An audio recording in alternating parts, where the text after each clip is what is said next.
السلام عليكم ورحمة الله وبركاته نحمده ونستعينه ونستغفره أما بعد technique এডুকেশনের পক্ষ থেকে বিশ্বের আনাচে কানাচে সকল দর্শক এবং শ্রোতা, বিশেষ করে গ্রাম বাংলার প্রত্যন্ত অঞ্চল থেকে যারা দর্শক এবং শ্রোতা এই ইলমের মজলিসে অংশগ্রহণ করবেন, সকলকে অভিবাদন জানিয়ে আমরা আমাদের কায়দার প্রথম সবক শুরু করতে যাচ্ছি। যে কোনো ভাষা যদি আমরা শিখতে চাই, সেই ভাষার কিন্তু প্রথমত বর্ণ, আরবিতে বলা হয় হারফ। হারফ বা বর্ণগুলো যখন আমাদের সহি শুদ্ধভাবে আমরা উচ্চারণ করতে পারবো, তখন কিন্তু আমার ওই ভাষার শব্দ, ওই ভাষার বাক্যগুলো আমার উচ্চারণ করা, চয়ন করা, অন্যের সামনে উপস্থাপন করা সবকিছু কিন্তু সুন্দর হয়ে যায়। আর যদি আমার সেই শব্দগুলো কখন ভুল হয়, যদি আমার ওই হরফগুলো বা বর্ণগুলো উচ্চারণ করতে গিয়ে আমি সেখানে ত্রুটি রেখে আসি, তো সেই ত্রুটিগুলোকে দূর করার জন্যই আমাদের সর্বোচ্চ প্রচেষ্টা করতে হবে। এই যে হরফগুলো আমরা শিখবো, এই হরফের মধ্যে মাখরাজের বিষয়গুলোকে আমরা লাগিয়ে, যে কোন হরফটার কি মাখরাজ, ইতিপূর্বে কিন্তু আমরা এই কোন হরফের কি মাখরাজ, সেই মাখরাজ সম্পর্কে কিন্তু একটি ভিডিও আমরা করেছি। তো সেই মাখরাজের বিষয়গুলোকে সামনে এনে ওই হরফগুলোর মধ্যে সেই মাখরাজটা খাটিয়ে আমরা উচ্চারণ করে দেখানোর চেষ্টা করব। আর এই ছাড়া একটা বিশেষ কারিকুলাম আমরা রেখেছি, যে কারিকুলামটা হচ্ছে, আমি তো প্রথমে এই হরফগুলো আমি দেখিয়ে দিব কিভাবে উচ্চারণ করতে হয়, কিভাবে আপনারা বারবার সেটাকে চর্চা করবেন। একটা হরফ কারো 5 বারে হয়, কারো 10 বারে হয়, কারো 20 বারে হয়, কারো 50 বার, কারো 100 বারও লাগে। তো যতবার আমি চেষ্টা করব ততই কিন্তু আমার ফায়দা। আর এই ফায়দাটা কেমন হতে পারে, ফজিলতটা কি, সেটা কিন্তু আমরা ভূমিকা স্বরূপ ওইখানে বলে এসেছি। তো সেইখানে ফায়দাগুলো আমরা জেনে নিব। তো ইলমে দ্বীন প্রত্যেকটা আপনার সময়গুলো কিন্তু ইবাদতের মধ্যে কাটবে। ইলমে দ্বীন যখন শিখবে, যেভাবে শিখবে, যেই টাইমগুলো এর পিছনে স্পেন্ড হবে বা অতিবাহিত হবে, প্রত্যেকটা সময় আল্লাহ তাআলা ইবাদতের মধ্যেই গণ্য করবেন। তো যাই হোক, আমি শুরু করতে যাচ্ছি আমাদের এই আজকের পর্ব। তো আমরা হরফগুলো পড়ে দেওয়ার পরে কিন্তু একজন ছাত্র আমরা ডাকবো, যে ছাত্রকে সামনে রেখে আমি দেখানোর চেষ্টা করব আপনাদের উদ্দেশ্যে যে এইভাবে হরফগুলো উচ্চারণ করা, ওর হরফটা কি সঠিক হলো, নাকি হরফটা কি আমাকে শিখিয়ে দেওয়া লাগলো, নাকি তাকে শুদ্ধভাবে সে বলতে পারলো, এই বিষয়গুলো কিন্তু উপস্থাপন করব, যেটা আপনাদের একটা বিশেষ কারিকুলামের মধ্যে অন্তর্ভুক্ত হয়ে যাবে এবং আপনাদের বুঝতেও সহজ হয়ে যাবে। তো যাই হোক, আমি শুরু করছি আজকের সবক। আমরা এখানে দেখতে পাচ্ছি লেখা রয়েছে যে 1 নাম্বার সবক হরফের পরিচয়। তো হরফের পরিচয় সংক্রান্ত এখানে আমাদের আলোচনা থাকবে, সেটা আমরা বুঝতে পারলাম স্পষ্ট। আলিফ শুরু আমরা করব এখান থেকে, আলিফ থেকে। এখন যখন আমরা আলিফ বলবো, আলিফের মাখরাজটা কি?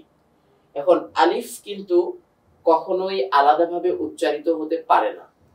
আলিফ যখন আমি কোনো শব্দে অথবা কোন একটা হরকত দিয়ে আমাকে উচ্চারণ করতে হবে, সেই উচ্চারণটা কিন্তু চলে যাবে হামজার দিকে।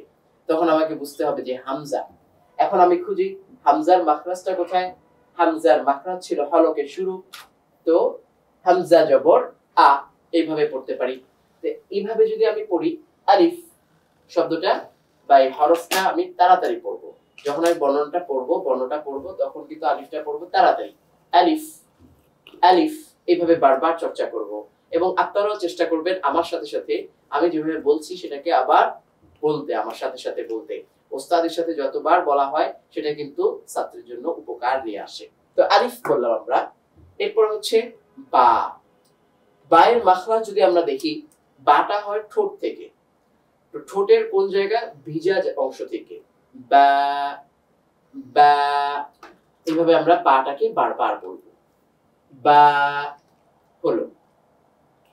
এরপরে যদি আমরা যাই তা এর দিকে, যদিও নিচে আমরা দেখতে পাচ্ছি যে বাংলা কিছু বিবরণ এখানে দেওয়া রয়েছে। যেমন এখানে কেউ আলিফ পড়লো, তো হঠাৎ সে বুঝতে পারলো না নিচে দিয়ে আলিফ একটা বাংলায় লেখা রয়েছে। কিন্তু এটা মনে রাখতে হবে, কিছু কিছু হরফ যদিও বাংলায় স্পষ্টভাবে বোঝানো যায়, কিন্তু অধিকাংশ হরফগুলো কিন্তু বাংলায় বোঝানো সম্ভব নয়। ওটা আরবি যিনি পারেন, আমরা যারা ওস্তাদ রয়েছি, যারা শেখাচ্ছি, শিক্ষক রয়েছি, তাদের উচ্চারণের সাথে মিলিয়ে উচ্চারণ করতে হবে। কখনোই বাংলা দেখে সেটাকে উচ্চারণ করা যাবে না। এর একটা উদাহরণ আমি সামনে দিচ্ছি। তো আমরা তাতে আসি। তায়ের মাখরাজ কি? তা 11 নাম্বার মাখরাজ ছিল আমাদের ক, দাল, তা, তিনটা। তো এই তাটা উচ্চারণ করতে গিয়ে আমাদের জিহ্বার আগাটা উপরের তালুর সঙ্গে চলে যাবে, তালুর সঙ্গে লেগে উচ্চারিত হবে তা তা। এখন এখানে যদি আমরা বলি তিনটা হরফ ত দাল তা, এই যে ত আমরা আগে বলছি, তটা কিন্তু একটু আওয়াজটা মোটা হচ্ছে, দাল বলছি তার থেকে একটু চিকন হচ্ছে, তা বলছি পুরোটাই চিকন ভাবে আসছে। এই যে হরফের একটা ভিন্নতা, এই ভিন্নতাটাকে বলা হয় সিফাত। সিফাত মানে কি? গুণাগুণ। কোন একটা হরফের গুণাগুণ যেটাকে আমরা বলি কি সিফাত আরবিতে। তো তা আমরা উচ্চারণ করে ফেললাম। এবার যদি আমরা সাতে যাই, সা, জিহ্বার আগাটা এসে দাঁতের আগার সঙ্গে লাগবে, জিহ্বা যেন বাহিরে বের না হয়, এটিকে খেয়াল রাখতে হবে। জিহ্বাটা সবসময় ভিতরে থাকবে, ভিতর থেকেই সামনের উপরের দাঁতের আগার সঙ্গে গিয়ে লাগবে।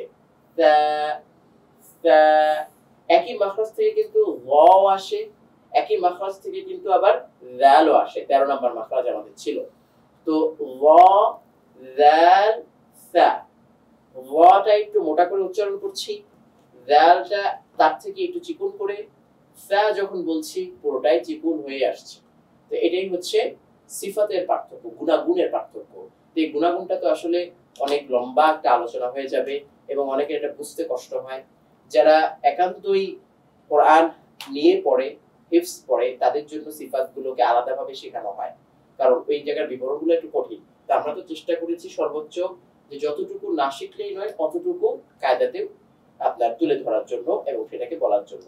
আর আমি সহজ করণার্থে এই যে বর্ণনাগুলোর সাথে সাথে কিন্তু সিফাতের একটা ধারণা দিচ্ছি। তো সা আমাদের হয়ে গেল। এবার যদি আমরা বলি জিম, 6 নম্বর মাখরাজের মধ্যে আমরা জিম বলি, জিম শিম ইয়া, তিনটা হরফ। তো এখানে তিনটা হরফের মধ্যে মাখরাজটা কি ছিল? জিহ্বার গোড়াটা উপরের তালুর সঙ্গে গিয়ে লাগবে। তো যখন আমি গোড়াটাকে তালুর সঙ্গে গিয়ে লাগাচ্ছি, আগাটা কিন্তু নেমে যাচ্ছে। জিম শিন ইয়া, তো জিম বলছি একটু শক্ত হচ্ছে আওয়াজটা, তারপরে শিন বলছি আরেকটু আওয়াজটা শক্ত থেকে নরমের দিকে চলে যাচ্ছে, ইয়া বলছি সেখানে কিন্তু আওয়াজটা আরেকটু নরমের দিকে চলে যাচ্ছে। এই যে হরফের একটা উচ্চারণের ভিন্নতা, এই ভিন্নতাটা সিফাত। তো জিম আমরা বলে ফেললাম, জিম। এরপরের হরফে আমরা আসি হা। সবচেয়ে বেশি যত জনের উচ্চারণ আমরা যদি শুনি, বেশিরভাগ লোকদের সমস্যাটা হয় হচ্ছে হা এবং আইন, যেটা হলকের মাঝখান থেকে আসে। এই হলকের মাঝখান থেকে উচ্চারণ করতে গেলে অবশ্যই একটু গলাটাকে চাপ দিতে হয়। তো আমরা বলি কি হা হা। তো ওই যে বলেছিলাম যে বাংলা থেকে শিখলে পরে আপনার ক্ষতিটা কি, সেই ক্ষতিটা আমি একটু দেখাই। এখানে বাংলা যদি আমরা লিখতে চাই, নিচে লেখা আছে হ আকার হা, হ আকার হা আছে। এখন হ আকার হা যদি আমরা বলি, ঠিক শেষের দিকে আমাদের আরেকটি হা রয়েছে, সেখানে কিন্তু হ আকার হা আছে। এখন কেউ যদি এই হ আকার হা দিয়ে এই হা পড়ে, কখনো কিন্তু সে গলায় ওটাকে নিতে পারবে না। আর যখন সে হরফটাকে গলায় নিতে পারছে না, তার মানে স্পষ্টভাবে এই হাটা আর হচ্ছে না, সেটা ওটা হয়ে যাচ্ছে, হরফের ভিন্নতা বা বর্ণের ভিন্নতা হয়ে যাচ্ছে।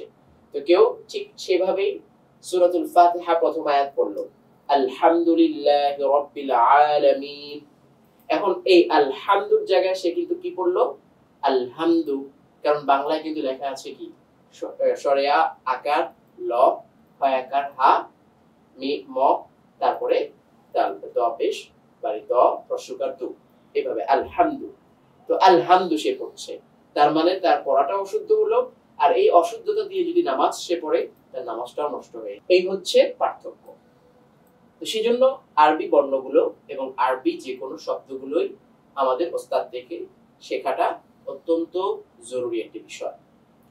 তো হা আমরা বলে ফেললাম, আমি আরেক কয়েকবার দেখাচ্ছি। হা হা, গলা থেকে একটা চাপ দিয়ে হালকা একটা বাতাস বের হচ্ছে, হা, এভাবে বলবো আমরা। এই পর্যায়ে আমরা দেখতে পাচ্ছি খ হরফটি। এখানে কিন্তু খ বাংলাতেও খ, এখানে কোনো এতটা পার্থক্য নেই বা ডিফারেন্ট নেই। তো আমরা যদি এখানে খ উচ্চারণ করি, খ মাখরাজ কি? এই হলক বা কণ্ঠনালীর শেষ ভাগ থেকে উচ্চারিত হয় দুটি হরফ আমরা পেয়ে থাকি, একটা হচ্ছে খ আর একটা হচ্ছে গাইন। তো খটা যখন আমরা বলছি দেখবেন যে গলার মধ্যে বা কণ্ঠনালীর মধ্যে একটা কম্পন সৃষ্টি হচ্ছে, আওয়াজটা প্রকম্পিত হয়ে বের হচ্ছে। খ খ। তো হা এর বেলায় আমরা একটা বাতাসের মতো বের করে চাপ দিয়ে বের করব, আর একটা হচ্ছে খ বলতে গিয়ে একটু প্রকম্পন সৃষ্টি হবে, সেটা বের হবে আওয়াজটা এভাবে খ। আশা করি স্পষ্ট হয়েছে। এরপরে চলে যাই আমরা দালের দিকে। তা বলার সময় কিন্তু আমরা দালের একটু ইঙ্গিত দিয়েছিলাম যে ত, দাল এবং তা তিনটির মাখরাজ কিন্তু তার একই। কোথায়? জিহ্বার আগাটা গিয়ে উপরে তালুর সঙ্গে গিয়ে লাগবে। তাহলে আমরা কিভাবে বলবো? দাল দাল। লক্ষণীয় বিষয়, আলিফটা বলার সময় কিন্তু আমরা আওয়াজটা বা উচ্চারণটাকে তাড়াহুড়া করেছি আলিফ এভাবে, কিন্তু বাকি প্রত্যেকটা হরফ বলার সময় কিন্তু আমরা ধীরস্থির ভাবে টেনে টেনে বলেছি। তো হরফগুলো নিজস্ব পড়ার সময় কিন্তু অবশ্যই টেনে টেনে এভাবে বলতে হবে, দাল দাল হলো। এরপরে চলে যাই আমরা দাল। এখানে অন্তঃস্থীয় জ দিয়ে কিন্তু লেখা হয়েছে, কিন্তু অন্তঃস্থীয় জ বা বর্গাৎ জ কিংবা ঝ কোনোটাই কিন্তু দালের সাথে হুবহু মিলবে না। তাহলে কি করতে হবে? আমাকে সেটা শুনতে হবে, এটা বোঝানোর জন্য দেওয়া হয়েছে যে দাল জিহ্বার আগাটা এসে দাঁতের আগার সঙ্গে লাগবে উপরে, দাল দাল। যদি আমি বাংলায় বলি তাহলে কি বলবো? জাল। কোথায় জাল আর কোথায় দাল নরম। তো এই যে হরফের ভিন্নতা, পড়ার সৌন্দর্য, এই হরফগুলো সেজন্যই আমাদেরকে উচ্চারণ করতে হয়, আরেকজনের কাছ থেকে শিখতে হয়। এর পরের হরফে আমরা চলে যাই র। র। এবার র এর মাখরাজটা আমরা একটু যদি খেয়াল করি, যেটা 10 নম্বর মাখরাজে ছিল যে জিহ্বার আগাটা একটুখানি বাঁকা করে তার উল্টো পিঠটাকে নিয়ে তালুর সঙ্গে লাগাতে হয় উপরে, র র র, এইভাবে আমরা উচ্চারণ করব র। জিহ্বার আগাটা উল্টে গিয়ে, অনেকে এরকমও হয় যে উচ্চারণ করতে গিয়ে কি হয়, জিহ্বাটা কম্পন সৃষ্টি হয়, তখন একটা ডাবল শব্দ আসে র, এরকম নয়, র একবার। এই প্রকম্পন হয়ে হরফটার কিন্তু সৌন্দর্যটা নষ্ট হয়ে যাবে। সেজন্য জিহ্বাটার আগাটা গিয়ে উল্টা পিঠটা গিয়ে শুধুমাত্র তালুর সঙ্গে লাগবে, র এভাবে। তো এখানে বাংলায় রই লেখা আছে, তো এমনিতে রটা বলতে গেলে কিন্তু অবশ্যই মোটা করে বলতে হয়, যেটা বাংলায় বললে কিন্তু কখনোই মোটা হচ্ছে না। এরপর যে আমরা দেখতে পাচ্ছি ঝা। এখন এখানে ঝা যদি আমরা বাংলা এখানে লিখতে পারতাম ঝ দিয়ে, তারপরে অন্তঃস্থীয় জ দিয়েও আমরা বুঝালাম, কিন্তু কোনোটাই ঝায়ের সাথে মূল উচ্চারণের সাথে মিলছে না। আমরা কি করব? এবার মাখরাজের দিকে চলে যাব। ঝা, ঝায়ের মাখরাজ কোনটা ছিল? 12 নম্বর মাখরাজ, তথা জিহ্বার আগাটা গিয়ে নিচের দুদাঁতের মাঝখান, যেটাকে আমরা পেট বলি, তো নিচের দুদাঁতের পেটের মধ্যে গিয়ে লাগবে, ঝা ঝা এভাবে ঝা। তো জিহ্বাটা যদি আপনি স্থান মোতাবেক লাগান তাহলে কিন্তু অবশ্যই সেই হরফটা অটোমেটিক দেখবেন যে আপনার সুন্দরভাবে প্রকাশ পাচ্ছে।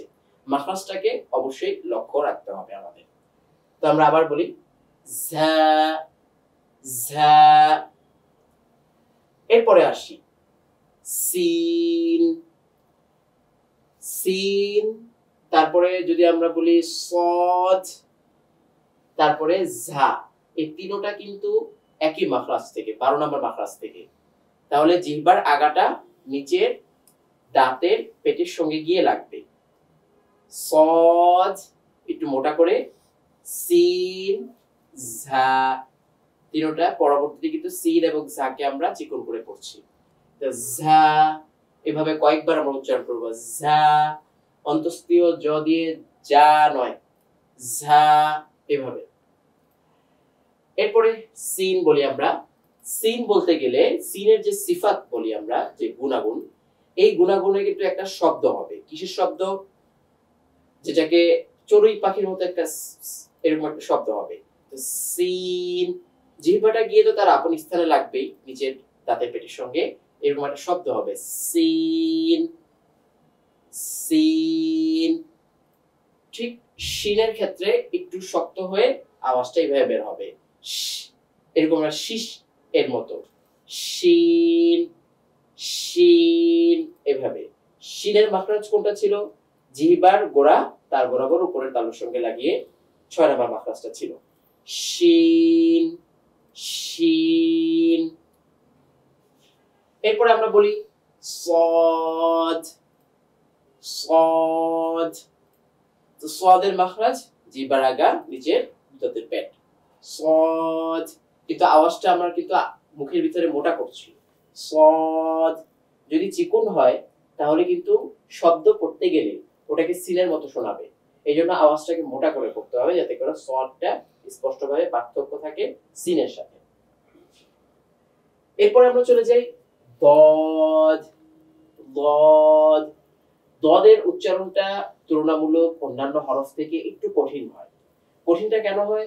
কারণ জিহ্বার কিনারাটা এটা উপরের মাড়ি দাঁতের সঙ্গে লাগাতে হয়। তো জিহ্বাটা স্বাভাবিক থাকবে, জিহ্বার গোড়াটা গিয়ে মাড়ির দাঁতের সঙ্গে গিয়ে লাগবে।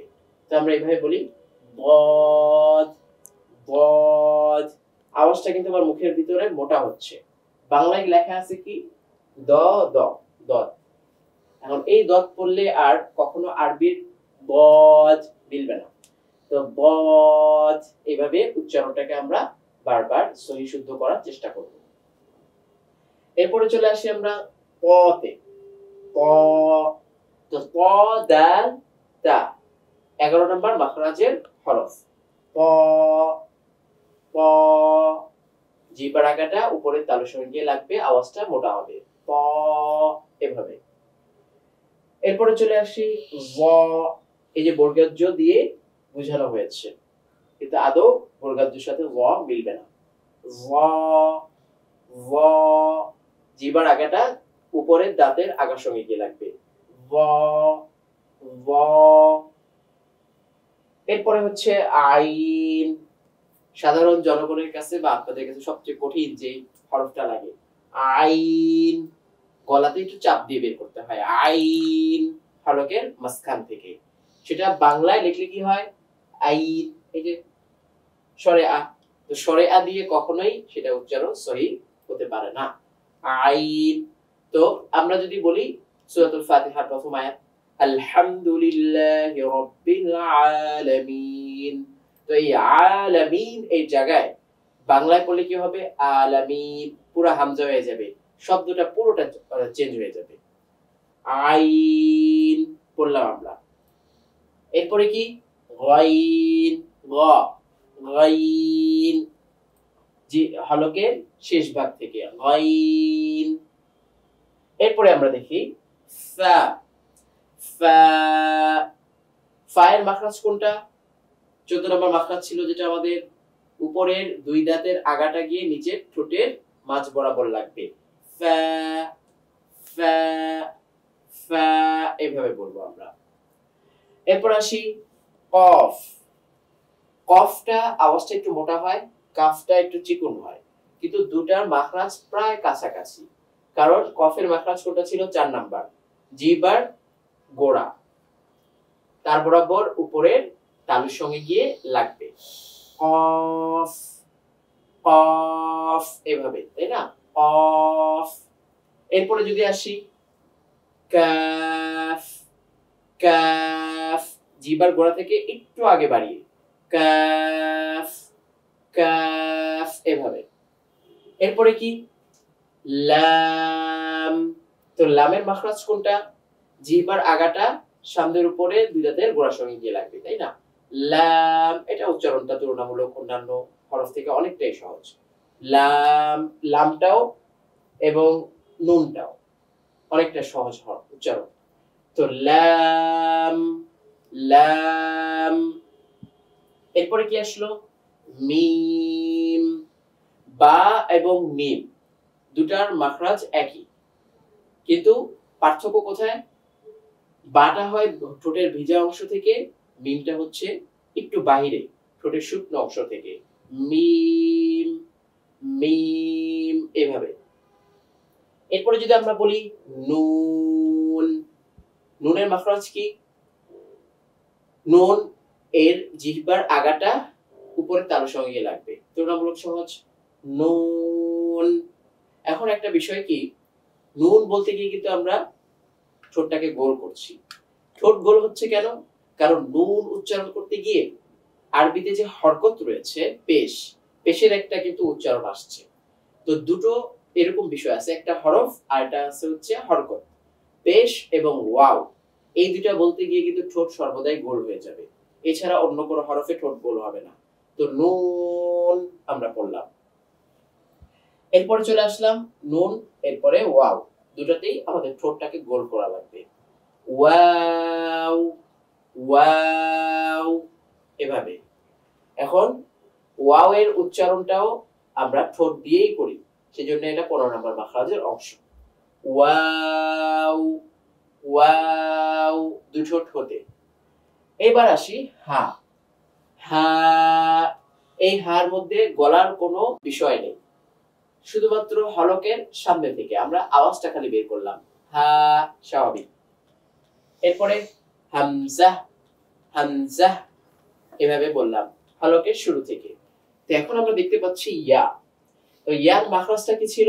জিহ্বার মধ্যখান তার বরাবর উপরে তালুর সঙ্গে লাগিয়ে ইয়া, এইভাবে আমরা বলবো ইয়া, ইয়া। এটা কিন্তু অনেকটাই আমরা বলতে পারি বাংলার সাথে মিল আছে।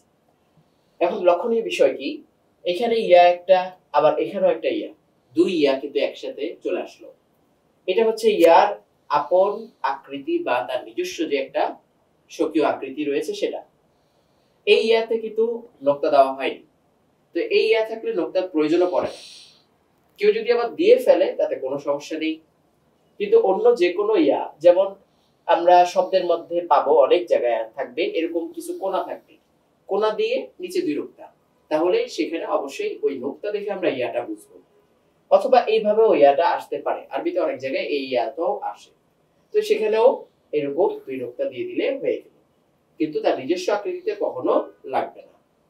তো এই পর্যন্ত আমরা কিন্তু হরফগুলো বুঝে ফেললাম, আরবি উদ্দিষ্ট হরফ।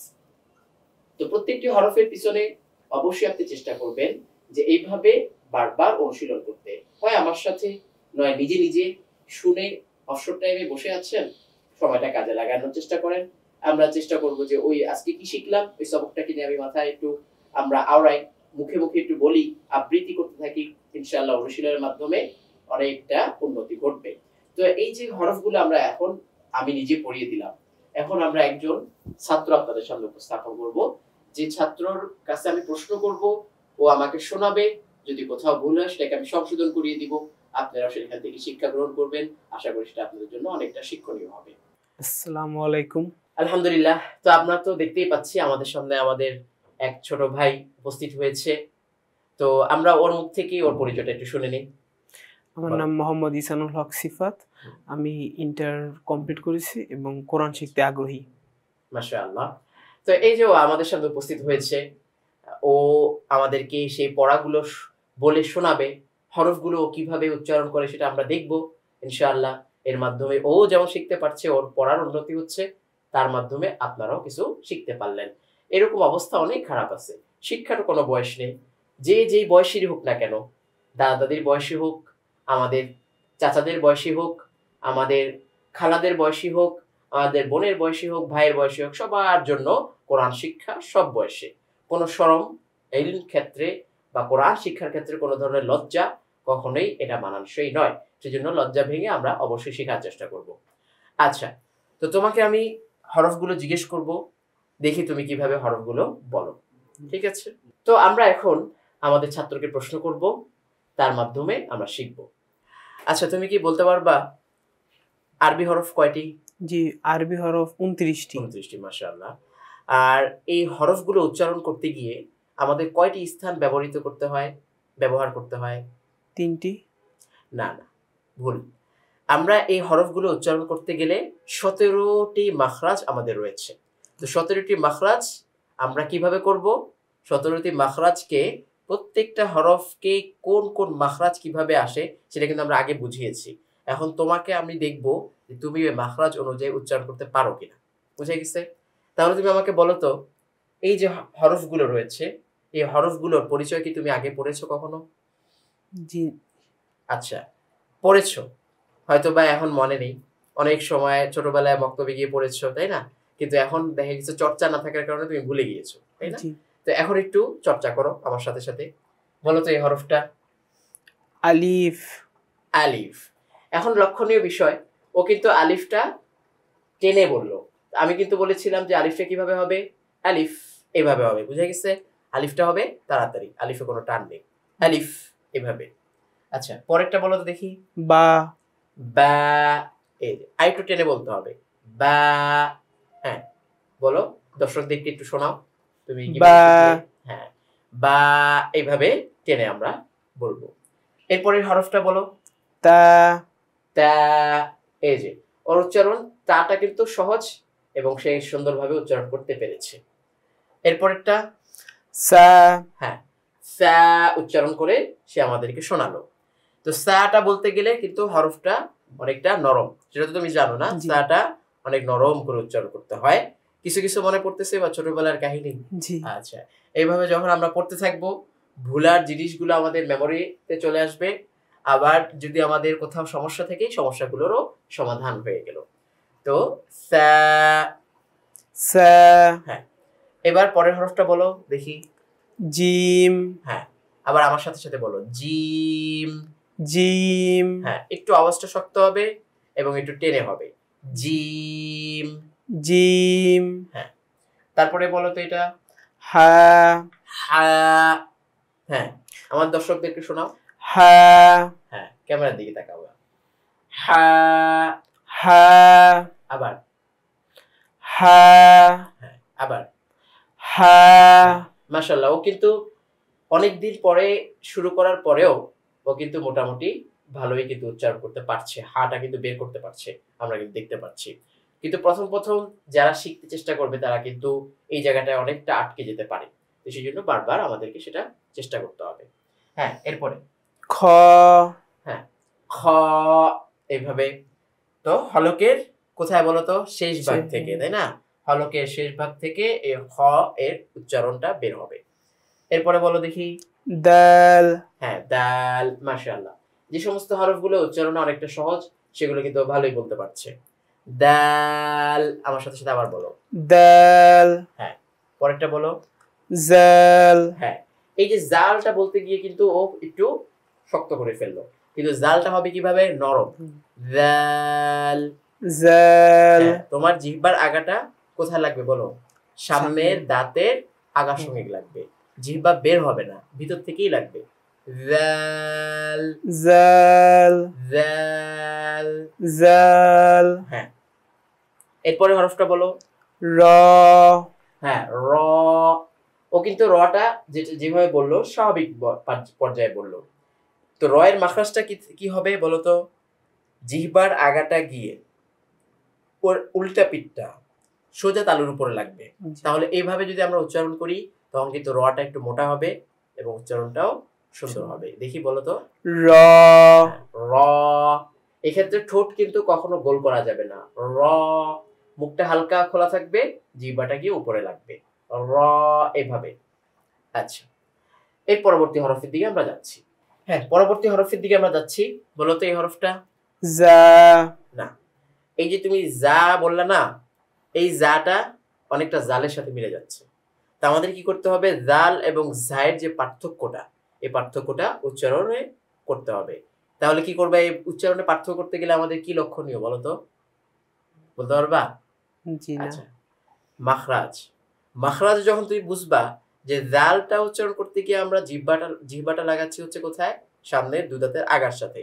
আর এই জায়ের মাখরাজ হচ্ছে 12 নাম্বার, যেটা কিনা জিহ্বার আগাটা নিচের দাঁতের মাঝখানের পেটের অংশে লাগবে। তাহলে দুইটা যখন তুমি পার্থক্য করবা তখন দেখবা যে তোমার উচ্চারণ হয়ে গিয়েছে। তাহলে জিহ্বার আগাটা ওখানে লাগাও, যা। জা। এই যে মাশাআল্লাহ, শোনাও আমাদের দর্শকদেরকে দেখাও। জা। হ্যাঁ, মাশাআল্লাহ, দেখছেন? যদি সে মাখরাজটা খেয়াল করে তাহলে কত সুন্দর উচ্চারণটা হচ্ছে। আগের উচ্চারণ আর এই উচ্চারণে কত পার্থক্য। হ্যাঁ, আবার জা। যা। মাশাআল্লাহ। হ্যাঁ, এরপরে সিন। সিন, আবার সিন সিন। সিন হ্যাঁ, দুইটার কিন্তু মাখরাজ একই। এরপর একটা বলো, শিন শিন। হ্যাঁ, শিন হ্যাঁ। তারপরে বলো, সদ হ্যাঁ, সদটা আরেকটু মোটা করে বলতে হবে, সদ।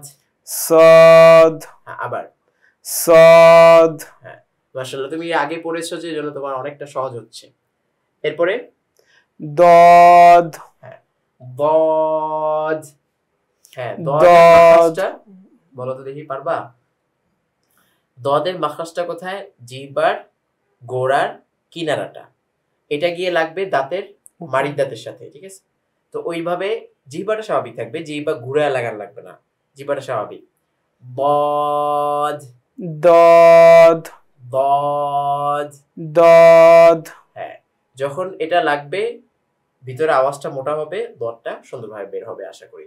হ্যাঁ, এটা একটু বেশি বেশি প্র্যাকটিস করতে হবে। দদ দদ হ্যাঁ, এরপর একটা বলো, ত হ্যাঁ, ত ত। তায়ের সাথে যেন অবশ্যই পার্থক্য থাকে, তাই না? তাটা চিকন, তটা মোটা। ত। ত হ্যাঁ, এরপরে জ হ্যাঁ, ল জ ল। জ হ্যাঁ, জিহ্বার আগাটা কোথায় লাগবে? দাঁতের আগার সঙ্গে গিয়ে লাগবে, তাই না? ল জ ল।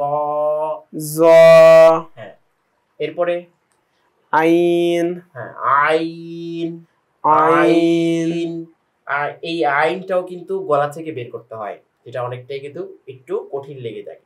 তো এটা বারবার অনুশীলনের মাধ্যমে বের করতে হবে। আবার দর্শকদেরকে শোনাও। আইন হুম, আইন আইন। আইন হ্যাঁ, মুখটা ফ্রি রাখতে হবে, মুখ যেন কোনোভাবে আটকা না থাকে, তাহলে হরফগুলো আটকে যাবে। হ্যাঁ, তারপরেরটা ফা হ্যাঁ, ফায়ের মাখরাজটা কি ছিল? দাঁতগুলো গিয়ে, উপরের দাঁতগুলো গিয়ে ঠোঁটের মাঝ বরাবর লাগবে। হ্যাঁ, ফা আরেকটু ছোটা একটু ভিতরে নাও। ফা হ্যাঁ, ফা ফা, এভাবে। আচ্ছা, তারপরে বলো কফ হ্যাঁ, কফটা একটু আওয়াজটা শক্ত। কফ কফ কফ। কফ হ্যাঁ, জিহ্বার গোড়া উপরে লাগছে। জি হ্যাঁ, কফ। কফ হ্যাঁ, এরপরে বলো কাফ কাফ কাফ, এরকম একটা হ্যাঁ বাড়ি খাবে, বলো তো। কাফ হ্যাঁ, কাফ। কাফ আচ্ছা, জিহ্বার গোড়া থেকে একটু সামনে আসবে, তাই না? আচ্ছা, এরপরে বলো লাম হ্যাঁ, লাম। লাম হ্যাঁ, দেখো আমাদের দর্শকদেরকে দেখাও। লাম হ্যাঁ, কোথায় লাগাচ্ছ? জিব জিহ্বার আগাটা কোথায় গিয়ে লাগবে? উপরে দাঁতের গোড়ার সঙ্গে গিয়ে লাগবে, বুঝে গেছে? লাম। লাম হ্যাঁ, এরপরে মিম হ্যাঁ, মিম। একটু ঠোঁটটা ভিতরে যাবে কারণ এটা শুষ্ক অংশে। মিম মিম। মিম হ্যাঁ, মিম। মিম। হ্যাঁ, তারপরে নুন নুন। হ্যাঁ, আমাদের দর্শকদেরকে দেখাও। নুন তো এই নুন বলতে গেলেও জিহ্বার আগাটা উপরের তালুর সঙ্গে গিয়ে লাগবে এবং ঠোঁটটা গোল হবে, কারণ এখানে পেশের একটা ভাব আছে, তাই না? পেশের উচ্চারণ রয়েছে। এরপরে ওয়াও হ্যাঁ, তো দুটি হরফ আমরা বলেছিলাম আগেই, ওয়াও এবং নুন। এই দুইটা হরফ বলতে গেলে আমাদের ঠোঁটটা গোল করতে হয়। নুনটা করতে হয় পেশের জন্য হরকত, আর ওয়াওটা হচ্ছে হরফ, এই হরফের জন্য। Wow wow. হ্যাঁ, তারপরে বলো হা এটা গলায় যাবে না, এটা স্বাভাবিক থাকবে। হা হা না না, গলায় চলে যাচ্ছে তোমার। হা হা হা স্বাভাবিক, হলকের শুরু। তুমি এমনি বলো না হা হ, এইভাবে না, এইভাবে বলো হা হা হা। হা হ্যাঁ, তোমার গলায় চলে যাচ্ছে বারবার। হা হা হা হা হা নয়, হা হা হা হা হা হা হা। হা গলা চাপ দিও না, গলা একদমই চাপ দিও না, ছেড়ে দাও। হা হা হ্যাঁ, এবার শোনো, হা হা, হা হ্যাঁ এখান থেকে কোনো বাতাস বের করার দরকার নেই, আমাদের গলায় চাপ দেওয়ারও দরকার নেই। তাহলে মোটামুটি অন্যান্য হরফগুলো দেখলাম ও সুন্দরী পেরেছে, এই হাটার সাথে আবার ওই হাটা বের করতে গিয়ে একটু গুলিয়ে ফেলছে। তো এই ধরনের এগুলোও কিন্তু হতে পারে, সব ধরনের ভুলই কিন্তু আমাদের স্বাভাবিক হতেই পারে, কিন্তু কখনো আমরা হাল ছাড়বো না। আচ্ছা এরপরে আসো, জা হ্যাঁ এটা হামজা, হামজা হামজা, হামজা হামজা, হামজা হামজা, হামজা হ্যাঁ হামজা আর আলিফের উচ্চারণ একই। কখন? কারণ আলিফটা কখনো নিজে নিজে উচ্চারণ হতে পারে না, সেটা তখনই উচ্চারণ হয় হয়তো মাদের হরফের সাথে মিলিয়ে, যেমন বা আলিফ জবর বা। বা। এখানেও কিন্তু দেখো আলিফটা মুখের খালি জায়গা থেকে উচ্চারণ হচ্ছে, এখানে কিন্তু আলিফের উচ্চারণ মূলত হচ্ছে না, বাটাকে আমরা টেনে পড়ছি। জি তো আলিফ সবসময় কি হয়? হামজা হয়ে উচ্চারণ হয়, বুঝা গেছে? এই জন্য হামজাটা সুন্দরভাবে উচ্চারিত হলে আলিফটাও সুন্দরভাবে উচ্চারণ হয়ে যাবে। হ্যাঁ এরপরটা বলো, ইয়া হ্যাঁ ইয়া, ইয়া হ্যাঁ শোনো, ইয়া ইয়া, ইয়া ইয়া, ইয়া। জাযাকাল্লাহু খায়রা। মাশাআল্লাহ, তুমি অনেক সুন্দর আমাদের সাথে সময় দিয়েছো, এজন্য তোমাকে আল্লাহ তাআলা উভয় জগতে কামিয়াবি দান করুক, দোয়া তো করেই দিলাম, জাযাকাল্লাহ। তো তুমিও যেমনই ভাবে আমাদের সাথে এখন শিখলা, ঠিক তেমনই ভাবে এখান থেকে শিখে তোমার এই চর্চাগুলো আরো বাড়িয়ে আরো পড়াটাকে শুদ্ধ করবা, এটাই হচ্ছে আমাদের কাম্য, এটাই হচ্ছে আমাদের লক্ষ্য। তো আমরা এই জন্যই দর্শকদের উদ্দেশ্যে তোমাকে এনেছি। তো সাথে সাথে কোরআন তেলাওয়াতের সময়টাও, কোরআন তেলাওয়াতের যে শুদ্ধতা সেটাও তুমি খেয়াল করে করে শিখবে বলে আমরা আশা রাখি। জি, তো ঠিক আছে, আজকের মতো তোমাকে এখানে আমরা বিদায় জানাচ্ছি। অসংখ্য ধন্যবাদ তোমাকে। আসসালামু আলাইকুম। আলহামদুলিল্লাহ, আপনারা তো লক্ষ্য করলেনই যে আমরা একজন ছাত্র এনে কিভাবে আসলে একজনকে পড়াবো এবং সে কিভাবে লিখছে, তাকে কোথায় সংশোধন করানো হবে, সবগুলো শিক্ষাই কিন্তু আমরা পেলাম। তো আমাদের বইয়ে কিন্তু একটা অংশে আছে যে মুরাক্কাবের যে অংশটা দ্বিতীয় সবকটার মধ্যে কিন্তু রয়েছে যে উস্তাদগণ তার শিক্ষার্থীদেরকে মশক করিয়ে করিয়ে শিখাবেন। তো এই যে এটা যেটা করলাম এটা কিন্তু মশক, তাকে আমি শিখাচ্ছি। এখন দেখা গেল আমার ভিডিও তো আপনি দেখছেন, আলহামদুলিল্লাহ আপনি শিখতে পারছেন। অনেকে দেখা গিয়েছে যে ভিডিও সম্পর্কে জানে না, ভিডিও সম্পর্কে শিখতে পারলো না, সে কায়দা দেখে শিখলো। তো তাকে আপনি ওই জায়গাগুলোর উৎসাহ দিতে পারেন যে তুমি আমার থেকে শিখো, অথবা আমার থেকে যদি শিখতে তোমার কষ্ট হয় তুমি ভিডিওটা দেখো, আপনি দেখালেন। এভাবে আমরা এই সদকা জারিয়ার বিষয়টাকে চলমান রাখতে পারি। তো আজকের মতো আমরা এই হরফের এই বিষয়টা নিয়ে যতটুকু আমরা শিখলাম, জানলাম, আল্লাহ তাআলা আমাদের মধ্যে বরকত দান করুক এই কামনায় আজকে এখানে বিদায় নিচ্ছি। আসসালামু আলাইকুম ওয়া রাহমাতুল্লাহি ওয়া বারাকাতুহু।